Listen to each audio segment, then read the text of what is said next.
Hi friends, कैसे हैं आप सब। आई होप आप सभी अच्छे होंगे। तो चलिए मैं आज बात करने वाला हूँ क्लास 10th की ग्रामर का। जो मैं 10th आपको पढ़ा रहा था उसमें आज आपके लिए नया टॉपिक शुरू होने वाला है। जो नया टॉपिक होगा आपका वो होगा पास्ट टेंस के बारे में। आज हम डिस्कस करेंगे कि पास्ट टेंस क्या होता है और पास्ट टेंस को हम किस तरीके से पढ़ेंगे। तो चलिए, अगर वीडियो अच्छा लगे तो लाइक एंड शेयर जरूर करें और चैनल को सब्सक्राइब कर लें। तो चलिए आज हम बात करेंगे पास्ट इंडेफिनिट टेंस यानी पास्ट टेंस के बारे में देख लेते हैं। जैसे कि पहले वीडियो में आपको मैंने सारे बता दिए थे कि पास्ट टेंस में भी 4 प्रकार के टेंस होते हैं। इंडेफिनिट होता है, नेगेटिव होता है, interrogative first type, second type, ही 4 प्रकार के टेंस होते हैं। तो चलिए आज मैं आप बात करूंगा प्रेजेंट इंडेफिनिट टेंस मतलब पास्ट इंडेफिनिट टेंस की। तो यहाँ बात करेंगे पास्ट इंडेफिनिट टेंस की। पास्ट इंडेफिनिट की इंडेफिनिट टेंस। तो आज हम बात करेंगे प्रेजेंट इंडेफिनिट टेंस के बारे में।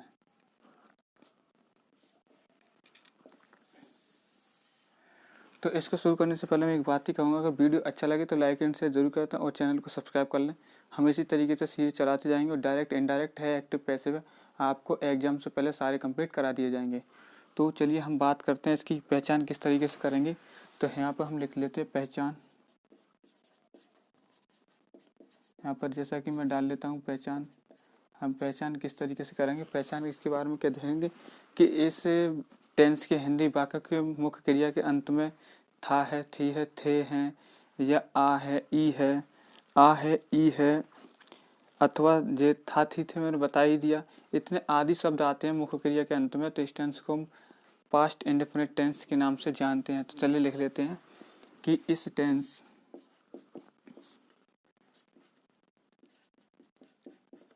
टेंस के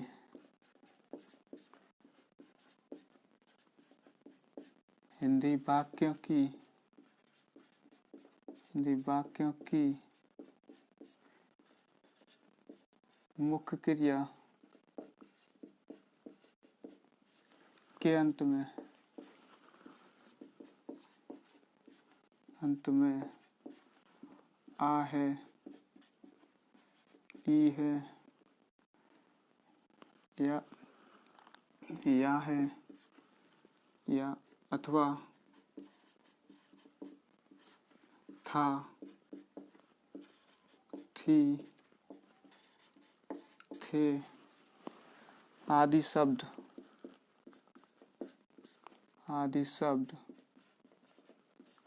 आते हैं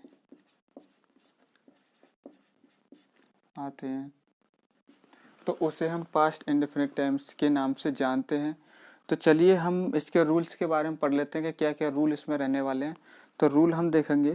तो चलिए रूल्स के बारे में डाल लेते हैं। तो फर्स्ट रूल की बात करेंगे हम यहाँ पर। फर्स्ट रूल हमारा क्या रहने वाला है, तो यहाँ पर डाल लेते हैं फर्स्ट रूल।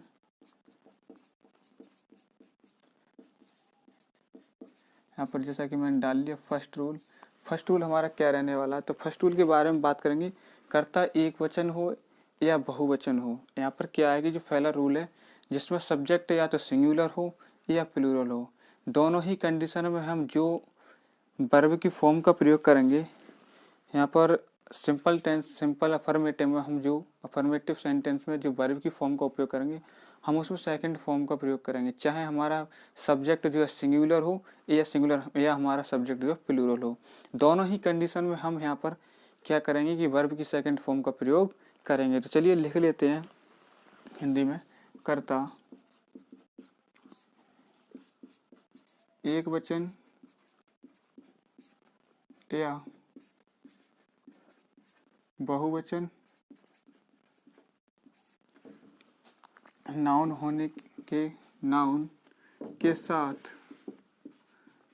के साथ मुख्य क्रिया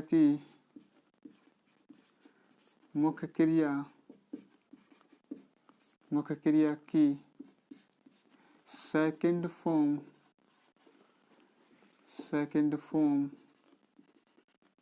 का प्रयोग करते हैं। तो यहाँ पर ये सेकंड रूल मैंने यहाँ पर फर्स्ट रूल मैंने आपको बताया कि कर्ता या तो एक वचन हो या बहुवचन हो, दोनों ही कंडीशन है मुख्य क्रिया की, जो मतलब वर्ब की हम सेकंड फॉर्म का प्रयोग प्रत्येक टेंस में करेंगे। और यहाँ पर आपका जो सेकंड रूल आता है, सेकंड रूल क्या आता है हमारा, का सेकंड रूल जो होता है, यदि वाक्य हमें नेगेटिव मिलता है, यदि वाक्य हमें नेगेटिव मिल जाता है या इंटरोगेटिव फर्स्ट टाइप है सेकंड टाइप है, जब ये मिल जाएगा तो हम तीनों ही कंडीशन में हेल्पिंग वर्ब जो आएगी उसमें हम क्या करेंगे, हेल्पिंग वर्ब में डिड का प्रयोग करेंगे। तो चलिए लिख लेते हैं यहाँ पर हम सेकंड रूल, तो यहाँ पर रख लेते हैं सेकंड रूल। तो यहाँ पर सेकंड रूल मैंने डाल लिया है, बात करेंगे सेकंड रूल की। तो यहाँ पर डालेंगे हम यदि वाक्य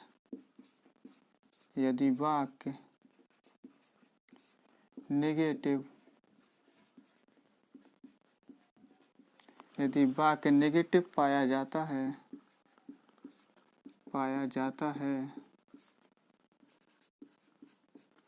तो प्रत्येक टेंस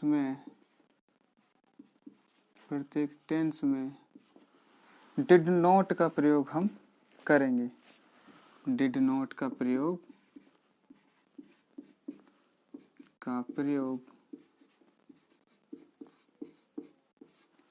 करते हैं या करेंगे। तो यहाँ पर सेकंड रूल मैंने बता ही दिया, जैसा कि यहाँ पर बताया कि यदि वाक्य हमारा नेगेटिव हो जाता है तो सहायक क्रिया के रूप में हम डिड नॉट का प्रयोग करेंगे तीनों ही वाक्य में, चाहे नेगेटिव हो या इंटरोगेटिव फर्स्ट टाइप हो या सेकंड टाइप हो, हम डिड का प्रयोग तीनों टेंस में करेंगे, किसको छोड़कर, इंडेफिनिट को छोड़कर।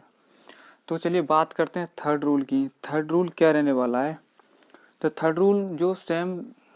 थर्ड रूल जो है आपका वो ही फर्स्ट रूल की तरह है कि इसमें जो मेन वर्ब है, हम मेन वर्ब की कौन सी फॉर्म का प्रयोग करेंगे, तो मेन वर्ब जो होती है उसकी हम सेकंड फॉर्म का प्रयोग करेंगे। तो यहाँ पर ये आपके दो ही रूल्स यहाँ पर माने जाते हैं, अगर आप तीसरा रूल लिखना चाहें तो लिख सकते हैं, यहाँ पर लिख सकते हैं थर्ड रूल, यहाँ पर डाल लीजिए थर्ड रूल मैंने यहाँ पर डाल लिया। थर्ड रूल की बात करेंगे तो थर्ड रूल में हमको कुछ नहीं करना, मैं यहाँ इस सेंटेंस या इस टेंस के जो वाक्य होते हैं उनमें मेन वर्ब की सेकंड फॉर्म का हम प्रयोग करेंगे। तो यहाँ पर लिखेंगे इस टेंस के प्रत्येक वाक्य में मुख्य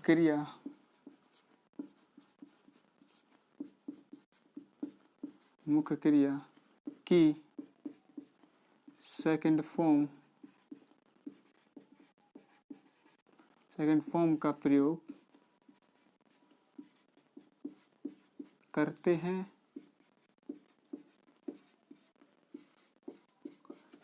या करेंगे। तो यहाँ पर थर्ड रूल हो गया। अब यहाँ पर तीनों रूल मैंने आपको लिखा दिए, तीनों रूल को एक बार रिवाइज कर लेते हैं कि जो फर्स्ट रूल है, या तो सब्जेक्ट सिंगुलर हो या प्लूरल हो, दोनों ही सिंगुलर और प्लूरल सब्जेक्ट के साथ हम क्या करेंगे, जो मेन वर्ब है उसकी सेकंड फॉर्म का प्रयोग करेंगे। सेकंड रूल जो आता है, यदि वाक्य हमारा नेगेटिव हो जाता है तो उसमें क्या करेंगे, डिड नॉट का प्रयोग करेंगे। और थर्ड रूल जो है आपको पता ही कि इस टेंस के पास्ट इंडेफिनिट के जितने भी सेंटेंस है उसमें हम क्या करेंगे, जो मेन वर्ब है मुख्य क्रिया उसकी सेकंड फॉर्म का प्रयोग प्रत्येक वाक्य में करेंगे। तो चलिए हम एक एक करके सबके जो है यहाँ पर आपको फॉर्मूले बता देता हूँ कि अफर्मेटिव का फॉर्मूला क्या होगा, नेगेटिव का क्या होगा, और interrogative first type second type का फॉर्मूला क्या रहने वाला है। तो चलिए मैं इसको रफ कर रहा हूँ, और रफ करेंगे तो हम आगे, आपने जैसा कि ये रूल से लिख लिए होंगे, नहीं लिखे हैं तो आप स्क्रीनशॉट ले सकते हैं। तो चलिए मैं आगे आपको बताता हूँ इसके फॉर्मूले के बारे में।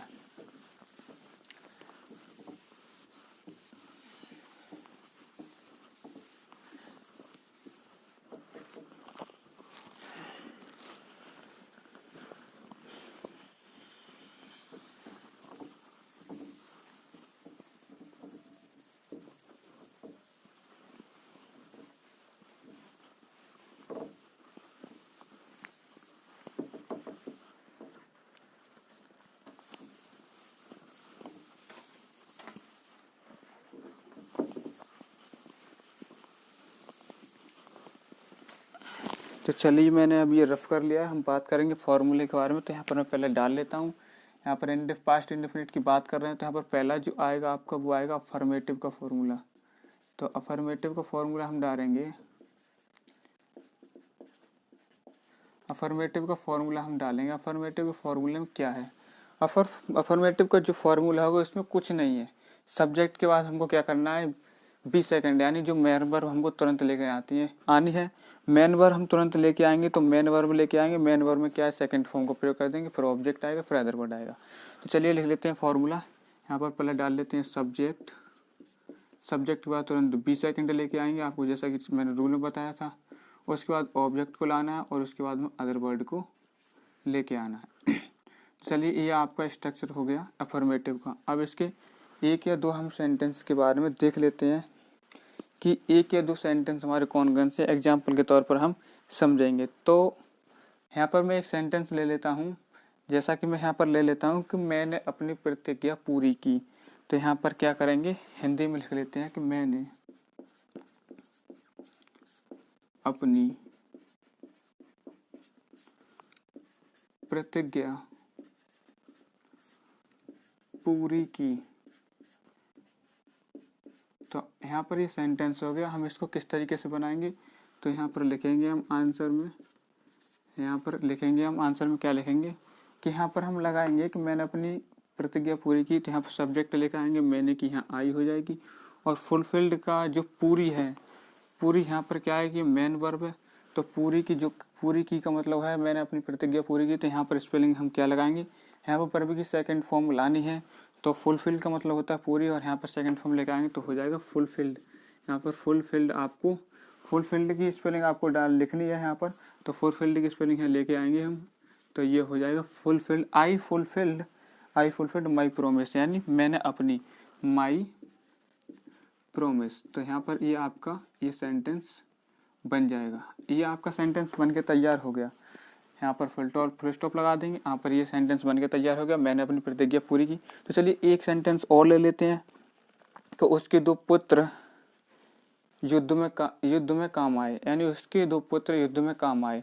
तो चलिए इसको भी बना लेते हैं, हम लिख लेते हैं। यहाँ पर एक हो गया और यहाँ पर डाल लेते हैं दूसरा कि उसके दो पुत्र युद्ध में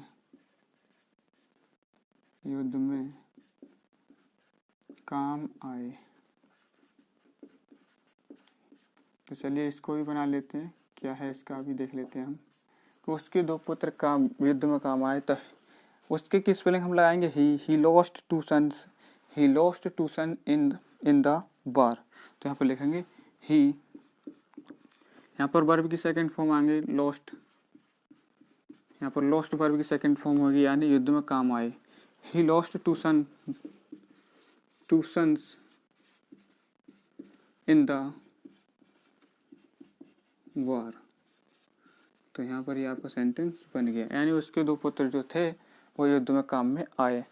तो चलिए हम बात करेंगे सेकंड फॉर्मूले की। यहाँ पर नेगेटिव हो जाएगा। सेकंड फॉर्मूला यहाँ लेंगे नेगेटिव, डाल लेते हैं नेगेटिव क्या फॉर्मूला रहने वाला है। तो नेगेटिव फॉर्मूले के बारे में जान लेते हैं कि नेगेटिव फॉर्मूला क्या है। इसमें भी आपको सिंपली कुछ नहीं करना है, जैसे कि मैंने सेकंड रूल में बताया था कि यदि वाक्य नेगेटिव पाया जाता है तो सब्जेक्ट के बाद डिड नॉट का प्रयोग करेंगे और यहाँ पर 20 सेकंड आपको लेके आनी है, जैसा कि आपको पता ही है। तो चलिए यहाँ पर लिख लेते हैं सब्जेक्ट प्लस में डिड नॉट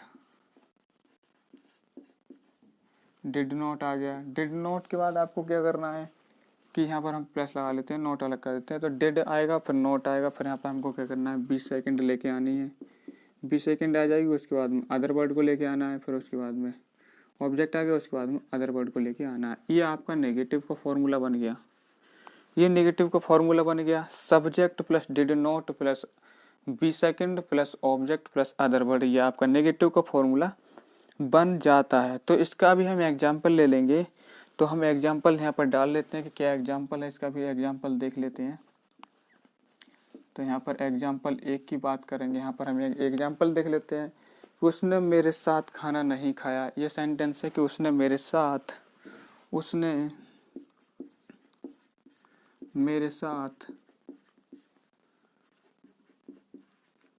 खाना नहीं खाया, खाना नहीं खाया। तो यहाँ पर ये बन गया। और इसके हम इंग्लिश बनाएंगे, ट्रांसलेट जब करेंगे तो यहाँ पर ही ले लेंगे। और आपको पता ही है नेगेटिव है तो आपको सिंपली कुछ नहीं करना है, डिड नॉट लेके आना है। डिड नॉट जब लेकर आ गए तो यहाँ पर आपको सेकंड फॉर्म लगानी है, साथ खाना नहीं खाया। यानी खाना की हम जो है खाना नहीं खाया, तो नहीं खाया कि हम स्पेलिंग लेकर आएंगे तो क्या लाएंगे, डाइन। यानी डिड नॉट डाइन। डाइन का मतलब क्या है कि यहाँ पर वर्ब की सेकंड फॉर्म डाइन है, तो यहाँ पर डाइन लेके आएंगे। खाया कि हमने डाइन लगा दी, डाइन विद मी। यहाँ पर हम क्या लेके आएंगे, मेरे साथ, विद मी। और ये आपका सेंटेंस बन के तैयार हो गया, डिड नॉट। तो चलिए एक सेंटेंस और देख लेते हैं। दूसरा सेंटेंस आपका क्या है कि उसने या उसने ले सकते हैं या आपने लगा सकते हैं हम। आपने मेरी कभी सहायता नहीं की, तो इस सेंटेंस को ले सकते हैं कि आपने मेरी कभी सहायता नहीं की। तो ये सेंटेंस हो गया। अब इसको भी हम बनाएंगे, तो किस तरीके से बनाएंगे तो यहाँ पर देख लेते हैं कि आपने मेरी कभी सहायता नहीं की। तो कभी नहीं जहाँ आ जाए वहाँ डिड नॉट ना लगा के हम नेवर का प्रयोग करेंगे, और नेवर के तुरंत बाद वर्ब की सेकंड का फॉर्म हम लगा देंगे। तो किस तरीके से, यू नेवर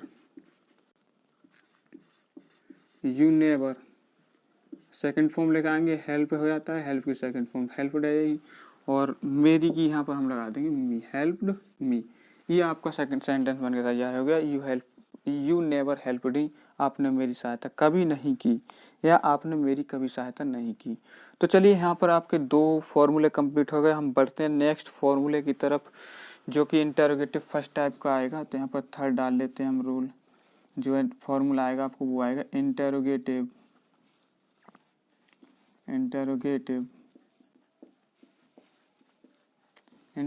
फर्स्ट टाइप का फॉर्मूला हम देखेंगे कि इंटरोगेटिव फर्स्ट टाइप का फॉर्मूला क्या रहने वाला है। तो चलिए इंटरोगेटिव फर्स्ट टाइप फॉर्मूले के बारे में हम जब पढ़ते हैं तो इसका फॉर्मूले में क्या है कि आपको जो नेगेटिव वाक्य में मैंने डिड लगवाया था, डिड के साथ नॉट लगवाई थी, तो डिड को क्या करना है कि फर्स्ट टाइप में आपको सब्जेक्ट से पहले डिड को लेके आना है। तो उसी के तरीके से हम फॉर्मूले का निर्माण कर सकते हैं। किस तरीके से, सबसे पहले हम डिड को लेकर आएंगे, यहाँ पर डिड आ गया, फिर उसके बाद में सब्जेक्ट आ गया। सब्जेक्ट के बाद में कुछ नहीं करना, आपको 20 सेकंड लेके आनी है। अगर वाक्य नेगेटिव है तो नोट लगा देना है। मान लीजिए यहाँ नेगेटिव है तो आप नोट लगा सकते हैं। फिर आपको 20 सेकंड लेके आनी है, वर्ब की सेकंड फॉर्म लेके आनी है। सेकंड फॉर्म के बाद में आपको फिर ऑब्जेक्ट लेके आना है, और ऑब्जेक्ट के बाद आपको अदर वर्ड लेके आना, और आपको क्वेश्चन मार्क लगा देना है। क्वेश्चन मार्क आपको लगा देना है। तो ये आपका इंटरोगेटिव फर्स्ट टाइप का फॉर्मूला मिल जाएगा। ये फर्स्ट टाइप का फॉर्मूला गया। हम इसके एक सेंटेंस को देख लेते हैं, एक वाक्य को देख लेते हैं कि किस तरीके से हमने इस सेंटेंस को बना सकते हैं। तो हम बनाएंगे, यहाँ पर क्या कर सकते हैं कि क्या उसने अच्छा लाभ कमाया। यहाँ पर एक सेंटेंस ले लेता हूँ मैं एग्जाम्पल के तौर पर, एग्जाम्पल डाल लेते हैं। जगह फर्स्ट डाल लिया मैंने, क्या उसने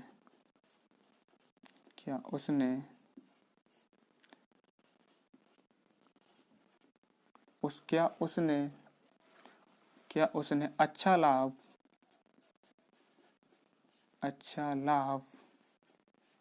कमाया। तो ये आपका एक सेंटेंस हो गया इंटरोगेटिव फर्स्ट टाइप का। अब हम इसको बनाएंगे, तो आपको क्या करना है, इसको बनाएंगे तो आपको कुछ नहीं करना, सिंपली यहाँ पर मैंने जैसे कि बताया आपको। तो यहाँ पर आपके लिए पहले डिड को लेकर आना है। हम डिड को लेकर आ गए, फिर सब्जेक्ट क्या रहने वाला, सब्जेक्ट ही को लेकर आ गए। यदि वाक्य नेगेटिव नहीं है तो हम डाल सकते हैं। और यहाँ पर अच्छा लाभ का जो है, एक लाभ कमाया, ये एक ही मीनिंग में लिखा जाएगा। हमको जैसा कि हम सब्जेक्ट ही लेके आ गए, अब उसके बाद में हमको क्या करना है कि 20 सेकंड लेके आना है, और उसके अदर वर्ड्स लेके आने हैं। तो हम 20 सेकंड आएगी, मेक ए, हम डालेंगे मेक ए हैंडसम प्रॉफिट लगाएंगे, हैंडसम प्रॉफिट। अच्छा कि हमने क्या हैंडसम लगा दी, मेक ए हैंडसम प्रॉफिट, तो यहाँ पर क्या हो जाएगा कि आप क्वेश्चन मार्क लगा देंगे और ये आपका सेंटेंस बन के तैयार हो जाएगा। तो चलिए यहाँ पर इतना हो गया। अब बात करेंगे हम सेकंड, एक सेंटेंस और ले लेते हैं। तो क्या करेंगे, यहाँ पर फर्स्ट टाइम में क्या हुआ है कि मेरी थोड़ी सी मिस्टेक हुई है। तो मिस्टेक में क्या है कि यहाँ बी फर्स्ट सेकंड नहीं आएगा, यहाँ बी फर्स्ट आपको लेना पड़ेगा। तो बी फर्स्ट आएगा इंटरोगेटिव फर्स्ट टाइप का, मुझे माफ़ कीजिएगा, ये थोड़ी सी गलती होगी। तो यहाँ पर बी फर्स्ट आएगा और यहाँ पर हमने मेक के लगा दिए, हैंडसम उसका आ जाएगा कम, मतलब अच्छा का, और यहाँ पर लाभ जो है प्रॉफिट, और जो वर्ब की फर्स्ट फॉर्म का प्रयोग हम करेंगे मेक। तो मेक का प्रयोग हमने कर दिया। अब बात करते हैं, एक एग्जाम्पल और ले लेते हैं। एक एग्जाम्पल दूसरा ये ले लेते हैं। दूसरा एग्जाम्पल क्या ले सकते हैं हम, तो दूसरा एग्जाम्पल, क्या हमने उसकी सफलता पर बधाई नहीं थी या दी। तो यहाँ पर एक सेंटेंस लिया, क्या हमने उसकी सफलता पर, क्या हमने उसकी सफलता पर क्या हमने उसे उसकी सफलता पर बधाई नहीं दी। तो इस सेंटेंस को हम ले सकते हैं, क्या हमने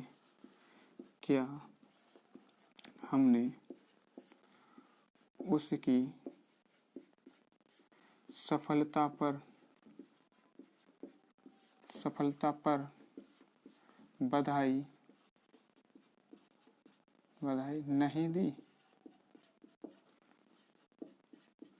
तो क्वेश्चन मार्क लगा देंगे और यहाँ पर इसको हम आंसर लिखेंगे। तो आंसर क्या रहने वाला है, आंसर बनाते हैं सेंटेंस के फॉर्मूले के अनुसार कि कौन सी चीज़ हमको किस समय समय पर लेके आनी है, किसका कैसे करके प्रयोग हमें करना है। तो जैसा कि हम यहाँ पर सबसे पहले क्या लेके आएंगे, डिड लेकर आएंगे। फिर हमें सब्जेक्ट क्या है, हमने, फिर हम यहाँ पर बी का प्रयोग करेंगे। फिर यहाँ पर नहीं है, जैसा कि सेंटेंस में हम नॉट लगा सकते हैं। अब यहाँ पर क्या है कि हमें वर्ब, मेन वर्ब लेकर आनी थी, बधाई नहीं दी। बधाई का मतलब क्या है कि यहाँ पर कॉन्ग्रेचुलेट, यहाँ पर फर्स्ट फॉर्म का प्रयोग करेंगे। तो यहाँ पर लिखेंगे कॉन्ग्रेचुलेट, यानी कॉन्ग्रेचुलेट, यहाँ पर लिखेंगे कॉन्ग्रेचुलेट। अब यहाँ पर कॉन्ग्रेचुलेट हम यहाँ से बधाई के लेकर आएंगे, बी फर्स्ट लगा दिए। अब ऑब्जेक्ट और अदर वर्ड आपको लिख देना है। अब ऑब्जेक्ट और अदर वर्ड आपको लिख देना है, यानी him on his success, him on his success. आपको सक्सेस की स्पेलिंग यहाँ पर लगा देंगे। तो चलिए आपका सेंटेंस बनके तैयार हो गया। तो चलिए आई होप आपके लिए समझ में आया होगा इंटरोगेटिव फर्स्ट टाइप। अब बात करेंगे हम सेकंड टाइप को लिखने के लिए आप इसे नोट कर लीजिए। सेकंड टाइप को लिखने से पहले मैं आपको यहाँ पर रफ करना पड़ेगा। मैं यहाँ पर थोड़ा सा रफ कर देता हूँ। तो यहाँ पर मैंने नेगेटिव और ये बता दिया आपके लिए। अब हम बात करेंगे लास्ट जो है second type, interrogative second type की बात करेंगे। इंटरोगेटिव सेकंड टाइप क्या रहने वाला है, तो इंटरोगेटिव सेकंड टाइप के बारे में और जान लेते हैं हम।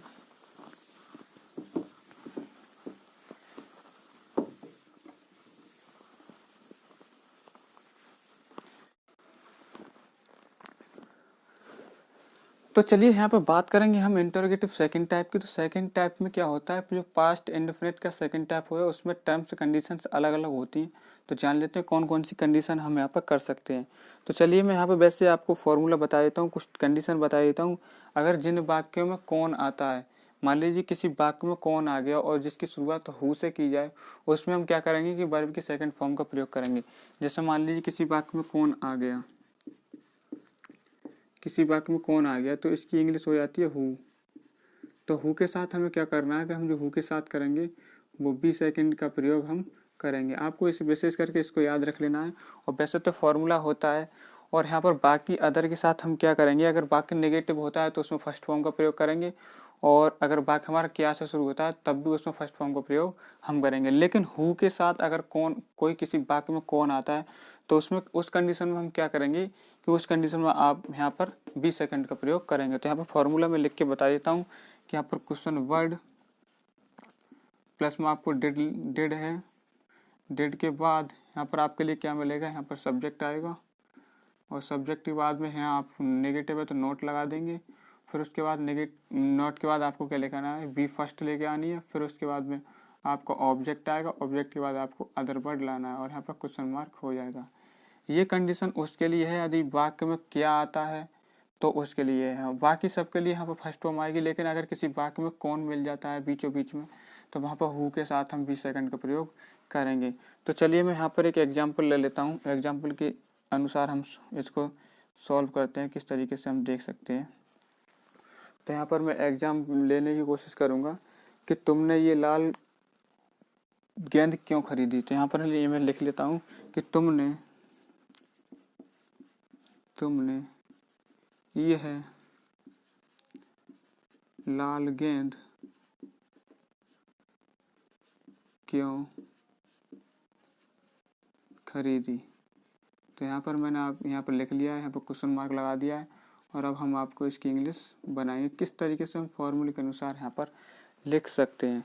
तो यहाँ पर क्यों आया है, कौन नहीं है, यहाँ पर क्यों आया है तो हम क्या कर सकते हैं, यहाँ पर वर्ब की जो फर्स्ट फॉर्म, वर्ब की जो फॉर्म आ गई यहाँ पर फर्स्ट फॉर्म का प्रयोग करेंगे किस तरीके से। तो यहाँ पर लिख सकते हैं हम वाई डिड यू, यहाँ पर आपको लेके आएंगे क्योंकि स्पेलिंग हो जाएगी वाई, आपको पता ही है फॉर्मूले में डिड है, डिड को लेकर आएंगे डिड, फिर सब्जेक्ट को लेकर आएंगे यू, वाई डिड यू, फिर भी अगर नेगेटिव है तो नॉट का प्रयोग करेंगे, लेकिन इस वाक्य में आपको कहीं नहीं नज़र नहीं आ रहा है तो यहाँ पर बी हम फर्स्ट लेके आएंगे। तो यहाँ पर लिखेंगे खरीदी, खरीदना कि आप लगाएंगे वाई, बी यू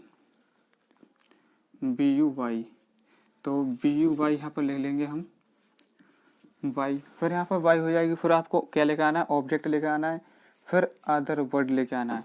ऑब्जेक्ट हमारा हो जाएगा ये है लाल गेंद, यानी हो जाएगा दिस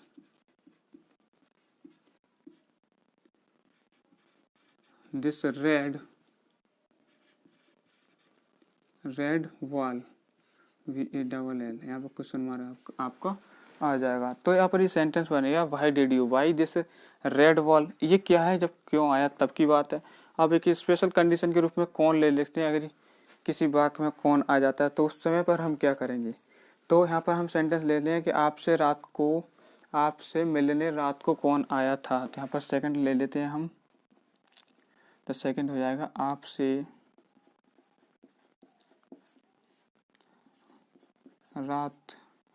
मिलने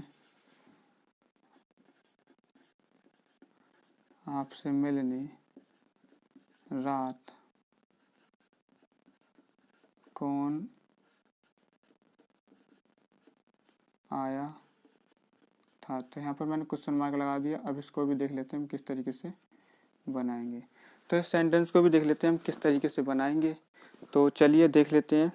यहाँ पर आपसे मिलने, यहाँ पर कौन आया है तो कौन की हम आपको हु लगाएंगे। तो यहाँ पर हु ले लिया, जैसा कि मैंने बताया कि हु के साथ 20 सेकंड लेके आनी है। तो यहाँ पर हम लगाएंगे केम, हु केम, कौन आया, हु केम टू, यहाँ पर who came to visit, who came to visit, यहाँ पर अपने मिलने की स्पेलिंग लगा ली, who came to visit, who came to visit, ठीक है, हु केम टू विजिट। फिर सब्जेक्ट को लेके आना है, सब्जेक्ट को हो जाएगा you came to visit you in the object other word को लगा देना है इन द नाइट। तो यहाँ पर आपका ये फॉर्म बन के तैयार हो गया सेंटेंस। तो किस तरीके से बन गया कि हम एक बार और रिपीट कर लेते हैं कि आपसे मिलने रात को कौन आया था। तो यहाँ पर विशेष कंडीशन है, यदि वाक्य में कौन मिल जाता है तो आपको हु के साथ 20 सेकंड का प्रयोग करेंगे। तो हु केम टू, मिलने की हमने लगा दी टू विजिट, किन से मिलने आया, तुमसे या आपसे, तो यू लगा दी। फिर ऑब्जेक्ट अदर को लगाएंगे, कौन सी रात, दिस रात या इस रात को। तो यहाँ पर आएंगे नाइट, रात में कौन मिलने आया तो इन द नाइट। तो who came to visit you in the night. तो चलिए आई होप आपके लिए ये पास्ट इंडेफिनिट टेंस समझ में आया होगा। तो वीडियो को शेयर करें, लाइक करें और हो सके तो चैनल को सब्सक्राइब करने की कोशिश करें। तो आज के लिए बस इतना ही। जय हिंद, जय भारत।